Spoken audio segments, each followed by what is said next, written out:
Patay ang isang babae na nagtitinda ng gulay at sugatan naman ang mister nito matapos barilin sa Joselem Street, Poblacion 5, Cotabato City. Ang blotter mula kay Joelyn de la Cruz.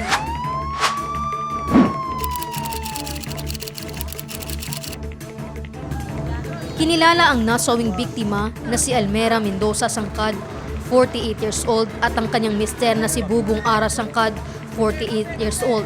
Parehong residente ng Simoy Sultan Kudarat, Maguindanao del Norte ang mga biktima. Nakahandusay sa daan ang mga duguang biktima ng datnan ng otoridad. Sa imbestigasyon ng otoridad, ang mga biktima ay parehong vegetable vendors sa supermarket Mother Barangay Poblacion, Cotabato City. Mula umano sa supermarket ang mga biktima, sakay ng tricycad nang mangyari ang krimen. Tinangay naman ng mga kriminal ang sling bag ni Almira na naglalaman ng hindi pa matukoy na halaga ng pera. Tinagay din ng 2 cellphone ng mga biktima. Joelyn de la Cruz, iMinds, Philippines.